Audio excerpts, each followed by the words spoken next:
আসসালামু আলাইকুম। সপ্তম শ্রেণীর বার্ষিক পরীক্ষার শিক্ষার্থীদের জন্য নতুন একটা আপডেট ভিডিও নিয়ে তোমাদের সামনে উপস্থিত হয়েছি। তোমাদের সামনে যাদের হচ্ছে ইংরেজি পরীক্ষা, তোমাদের হচ্ছে বার্ষিক পরীক্ষা ইংরেজি পরীক্ষা ইতিমধ্যে যেসব স্কুলে পরীক্ষা হয়েছে তাদের আমি প্রশ্ন নিয়ে তোমাদের আমি দেব। সেখান থেকে তোমরা এখান থেকে পড়লে কিছুটা পরিমাণ কমন পাবা, এমনকি অনেক স্কুলে তোমরা পুরোপুরি কমন পেতে পারো। তার জন্য আমি আর দেরি না করে তোমাদের আমি ভিডিওটা শুরু করছি। প্রথমে দেখি এটা হচ্ছে তোমাদের হচ্ছে বার্ষিক পরীক্ষার প্রশ্ন ক্লাস 7 এ। এখানে ইংরেজি প্রথম পত্র এখানে দেওয়া আছে। আমি এরপরে তোমাদের হচ্ছে ইংরেজি সেকেন্ড পার্ট একই সাথে তোমাদের দেখাবো। তোমরা শুধুমাত্র ভিডিওটা পুরোপুরি দেখলে বুঝতে পারবে।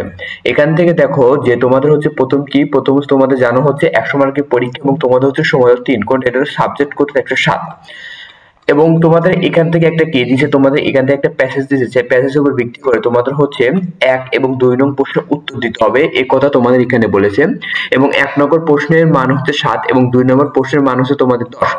এখান থেকে তোমরা প্যাসেজ থেকে তোমরা এখান থেকে পড়ে তোমাদের 1 এবং 2 নম্বর প্রশ্নের উত্তর দিতে পারবা। এমনকি তোমরা যদি এইসব প্রশ্নের উত্তর না পারো তাহলে আমার কমেন্টে তোমরা লিখে দিবে যে প্রশ্নের উত্তর দেন। এমনকি তোমরা আরেকটা বিষয় ভুল করো, আমি এত কষ্ট করে ভিডিও বানাই তোমরা একটা লাইক দাও না। তোমরা ভিডিওতে একটা লাইক দিবা এবং ভিডিওতে একটা লাইক দিবা, যারা সাবস্ক্রাইব করোনি তারা হচ্ছে সাবস্ক্রাইব করে রাখবা। এখন এই হচ্ছে তোমাদের 1 এবং 2 নাম্বার এবং 3 নাম্বার হচ্ছে তোমাদের একই রকম। তোমাদের read the following text and answer question 3 and 4। তোমরা এখান থেকে এই প্যাসেজটা পড়ার মাধ্যমে তোমাদের 3 এবং 4 নম্বর প্রশ্নের উত্তর তোমাদেরকে দিতে হবে। এবং তোমাদের হচ্ছে এখান থেকে দেখো তোমাদের 3 নং যে প্রশ্ন সেই 3 নং প্রশ্ন তোমাদের 5 মার্ক। আমি এখান থেকে পুরো প্যাসেজ পড়তেছি না এবং এখানে উত্তর বলতেছি না, কারণ বললে একটু তো ভিডিওটা লং হয়ে যাবে। তারপর তোমরা না পারলে আমি বলছি, তোমরা না পারলে তোমরা কমেন্টে তোমরা বলে দিবে। এখন আসি হচ্ছে সেকেন্ড পার্ট, তোমরা হচ্ছে সেকেন্ড পৃষ্ঠা।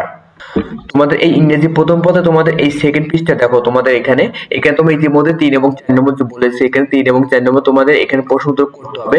এবং তোমাদের দেখো 5 নাম্বার দেখো কি বলছে। 5 নাম্বার তোমাদের উত্তর করার আগে তোমাদের প্যাসেজটা পড়তে হবে। Read the following text and answer question 5, 6 and 7। তোমাদের এই যে এই টেক্সটটা পড়ে তোমাদের কত 5, 6 এবং 7 নম্বর প্রশ্ন তোমাদের উত্তর করতে হবে। এখানে 5 এবং 6 এবং 7 নম্বর প্রশ্ন তোমাদের এই প্যাসেজটা পড়ে অথবা তোমাদের এই রিডটা টেক্সটটা পড়ে তোমাদের হচ্ছে 5, 6, 7 নম্বর প্রশ্ন উত্তর করতে হবে। 8 নাম্বার দেখো তোমাদের হচ্ছে কলাম দিয়েছে match the text given in the column A and the column B write 5 complete sentence. মানে এই যে তোমাদের হচ্ছে এখান থেকে কমপ্লিট সেন্টেন্স তোমাদের পূরণ করতে হবে। যেখানে বলছে তোমাদের হচ্ছে কলাম এ এবং কলাম বি এর মধ্যে। 9 নম্বর দেখো তোমাদের হচ্ছে রিয়ারেন্স এবং 10 নম্বর তোমাদের হচ্ছে এখান থেকে বলছে ফলোইং কোশ্চেন ফর্ম। তোমাদের এখান থেকে একটা ফলোইং প্রশ্ন দিয়ে সেই কোশ্চেনটা তোমাকে উত্তর করতে হবে। 11, 12, 13 এরকম ভাবে তোমাদের দেওয়া আছে। তোমরা এখান থেকে খুব সহজে তোমরা এখান থেকে দেখতে পারো এবং পড়তে পারবা। এই ছিল তোমাদের হচ্ছে তোমাদের বার্ষিক পরীক্ষা হচ্ছে তোমাদের কোশ্চেন। তোমাদের হচ্ছে ইংরেজি প্রথম পত্র এবং তোমাদের আমি ইংরেজি দ্বিতীয় পত্র তোমাদের কিছুক্ষণের মধ্যেই তোমাদের দিয়ে দেব। তাই তোমরা যারা ইংরেজি প্রথম এবং দ্বিতীয় পত্র তোমাদের বার্ষিক পরীক্ষার প্রশ্ন খুঁজছো তোমরা এখান থেকে দেখতে পারো। এবং যারা হচ্ছে ইতিমধ্যে তোমাদের পরে যে বাংলা পরীক্ষা হয় এবং তোমাদের বিভিন্ন পরীক্ষা মানে তোমাদের হচ্ছে বিভিন্ন সাবজেক্টের যেসব পরীক্ষা আছে সেই সব পরীক্ষার প্রতিটি সাবজেক্ট প্রশ্ন আমি তোমাদের সামনে উপস্থিত হব ইতিমধ্যে যেসব কিছু পরীক্ষা হয়েছে। তাই তোমরা যারা এই পর্যন্ত ভিডিওটা সাবস্ক্রাইব করনি সাবস্ক্রাইব করে রাখবা এবং যারা হচ্ছে ভিডিওটা পুরোপুরি দেখেছো তাদেরকে আমি একটা বলবো একটা লাইক দিবা এবং ভিডিওটা পুরোপুরি দেখার জন্য সবাইকে ধন্যবাদ।